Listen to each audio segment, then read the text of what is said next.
Filho único do grande pintor Cândido Portinari, João Portinari não seguiu os passos do pai na pintura. É matemático, com doutorado em engenharia de telecomunicações e escritor brasileiro. Mas é ele o responsável pelo projeto Portinari, que tem como proposta catalogar e disponibilizar o grande acervo sobre a obra e a vida de seu pai. E é com ele que o SET conversa hoje.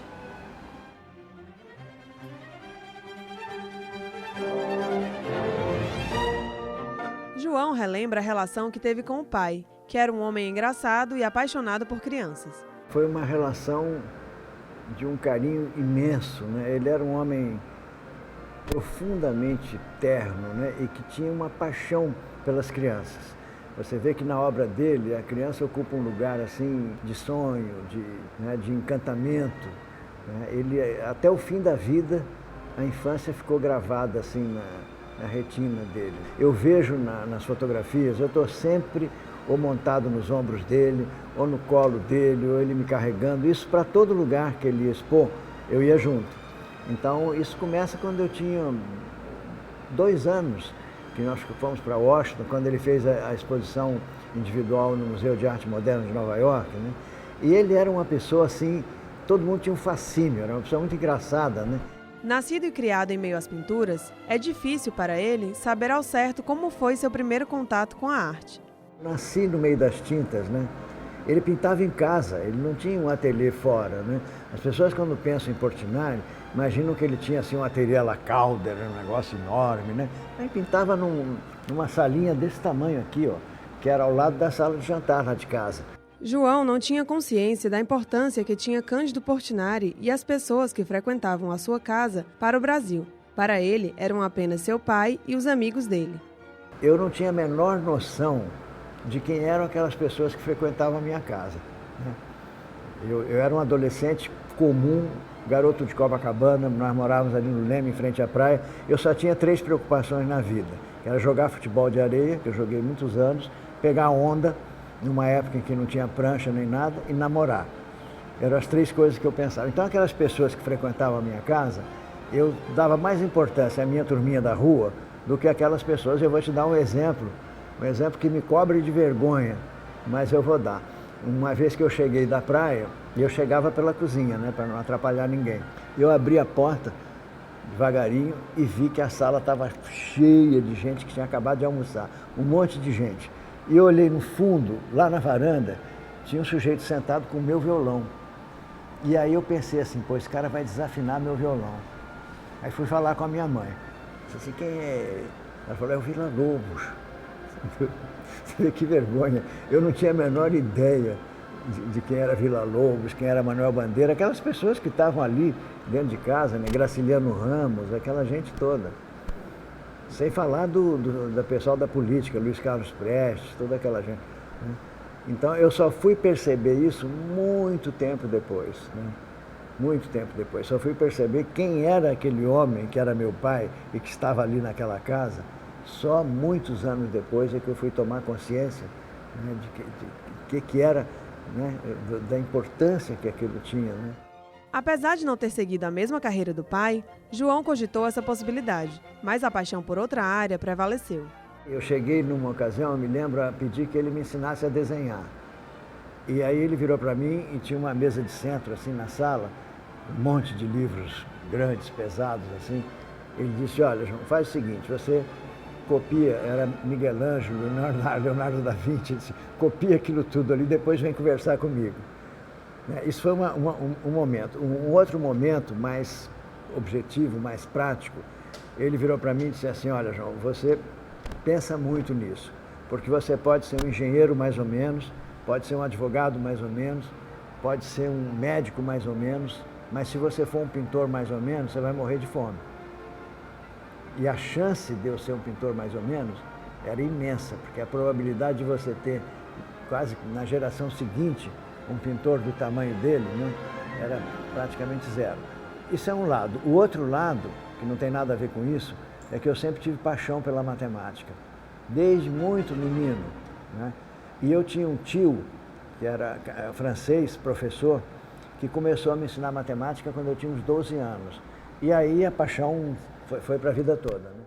Após a morte do pai, João Portinari percebeu que suas obras, que foram feitas para serem vistas pelo povo, estavam espalhadas pelo mundo, o que tornava Portinari invisível. E foi a partir dessa reflexão que surgiu o Projeto Portinari.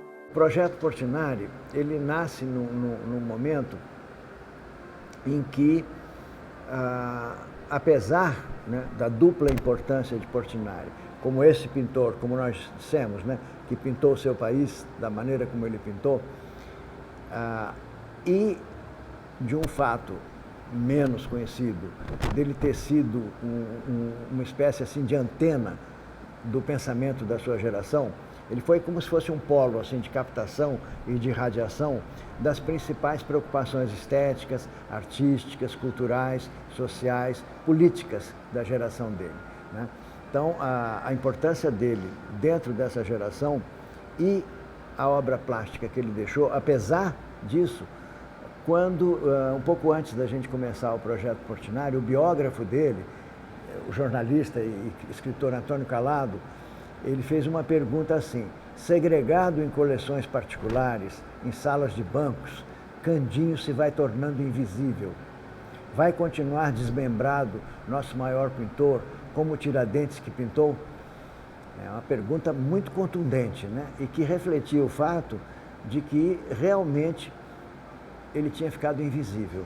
Quer dizer, mais de 95% da sua obra estava guardado em coleções particulares. O que é um paradoxo, porque é um pintor que a vida toda pintou para o povo brasileiro. E o povo brasileiro não tinha acesso, né? Então, nesse momento, surge a ideia de fazer um projeto que pudesse, em primeiro lugar, descobrir onde estavam essas obras, o que foi achar uma agulha num palheiro, porque elas estavam espalhadas pelo Brasil todo, pelo mundo todo. Nós percorremos mais de 20 países, né? Das 3 Américas, da Europa, do Oriente Próximo, né? Encontramos obras na Finlândia, na Tchecoslováquia, na África do Sul, no Canadá, no Haiti, né? Então, foram 25 anos procurando as obras, documentando, né? Sempre ia um fotógrafo com uma pesquisadora, e ao cabo de 25 anos a gente publicou então o catálogo da obra completa dele. No projeto está inserido um programa de educação social que é desenvolvido com crianças de todo o Brasil. João, particularmente, acredita ser essa a parte mais relevante de todo o projeto. A ideia do projeto vai muito além de um trabalho, vamos dizer, de catalogação, mesmo até de disponibilização, como eu falei, pelo portal Portinari na internet, né? A missão do Projeto Portinari, quando a gente terminou esse trabalho assim de formiguinha, que é de reunir essa documentação toda, cruzá-la entre si, oferecê-la aos pesquisadores, aos estudantes, né? A missão do Projeto Portinari surge com muita clareza a partir de uma coisa que é muito óbvia, que se você parar para pensar e olhar a obra dele, você vai imediatamente reconhecer, que é o fato de que ele não é um pintor abstrato. Ele não nos propõe formas, cores, entende? Linhas. Ele tem uma pintura profundamente comprometida com o drama humano, com a questão social, né? Então, é uma pintura que transmite valores, valores humanos, valores éticos, né? Então, nós pensamos que a missão do Projeto Portinari deveria ser levar esses valores às nossas crianças, aos nossos jovens. João Portinari conta como foi o processo de produção do catálogo Ressonê, que registrou e documentou todas as obras de seu pai, como também o processo de digitalização e exibição das obras durante todo o desenvolvimento do projeto. Como ele foi o primeiro em toda a América Latina, nós não tínhamos nenhuma experiência formada nesse tipo de trabalho, né? E nem tínhamos profissionais também preparados para fazer esse tipo de trabalho. Então a gente teve que começar praticamente do zero, né? Quem nos ajudou muito nisso foi o ICOM, que é o Conselho Internacional de Museus. Nós não sabíamos naquelas alturas, nem sequer, por exemplo, quando você está diante de uma tela, como essa tela do Di Cavalcanti, o que a gente deveria registrar.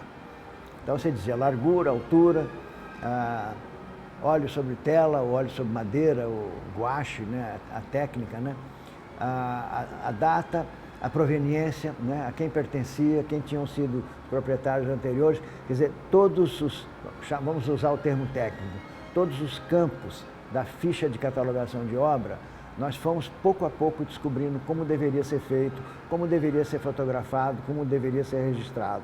Nós pensávamos assim, como é que a gente vai levar esses conteúdos para grandes faixas de público no Brasil e no exterior? Como é que a gente vai fazer isso? O que surge? A internet. Então, tudo isso, né? Bancos de dados. Nós fomos pioneiros em utilizar bancos de dados vamos dizer, na gerência de um acervo digital de imagens de obras de arte. Nós usamos o primeiro banco de dados feito no Brasil, chamado Arco-Íris, por um colega nosso da PUC, que era o Daniel Menacê. Aqui vem outra coisa importante também, que talvez a gente possa até apontar como uma das causas do projeto Portinari ter tido tanto sucesso e ter sobrevivido por tantos anos. Sabe que os projetos culturais no Brasil lutam com muita dificuldade e nem sempre sobrevivem. Eu apontaria a causa desse sucesso e dessa sobrevida, o fato de o projeto Portinari ter nascido na universidade e ter sido criado na universidade. Então, eu estava em contato com colegas de todas as disciplinas cotidianamente. Eu ia no bandejão, eu sentava ao lado de um matemático, de um químico, de um físico, de alguém de ciência da computação, sem falar no pessoal de literatura, de arte, né? Mas essas áreas científico-tecnológicas, elas sempre alimentaram o projeto Portinari. Quer dizer, a gente praticamente absorvia em tempo real essa interação entre ciência e tecnologia e arte e cultura. Na verdade, o projeto tornou-se uma ponte entre ciência e tecnologia e arte e cultura. E até hoje nós somos isso. A palestra Cândido Portinari, do Cafezal à ONU, tem como objetivo mostrar toda a trajetória do pintor e é ministrada pelo seu próprio filho. Quando eu era criança ainda, Brodowski, esse povoado, tinha só 3 ruas. A rua de baixo, a rua do meio e a rua de cima. Não tinha calçamento e o resto era um oceano verde de café, era o cafezal. Então, tem um poema dele que ele diz assim, num pé de café nasci. Ele nasceu no cafezal. E quando eu digo assim, Cândido Portinari, do Cafezal à ONU, eu estou querendo falar desse itinerário, né, ao qual Tolstói faz referência, né, da universalização do trabalho do pintor. Né? E aquele exemplo que eu dei, por exemplo, das mães retirantes com seus filhos mortos ao colo e aquelas mães que estão no painel da guerra, é essa trajetória toda. A outra coisa que talvez valesse a pena também comentar, se você quiser compreender de uma maneira intuitiva, né, a obra do Portinari, você pode imaginar, sabe aquela estrutura do DNA, que é uma estrutura em dupla hélice, assim, que a gente estuda em química, né, ou em biologia? Você pode imaginar a obra do Portinari como essa espiral em que você tem, na vertical, essa evolução do regional para o universal. A linha do tempo aqui. E a cada momento você tem o contraponto entre o drama e a poesia, entre o lirismo e a tragédia, né? O tempo todo você tem esse contraponto. Ao mesmo tempo que ele está pintando obras de profunda ternura, de crianças brincando, e a grande síntese disso tudo é o painel da paz, ele também está pintando obras extremamente trágicas e dramáticas, né? E isso vai desembocar no painel da guerra. Então, Guerra e Paz é a grande síntese, trajetória desse DNA.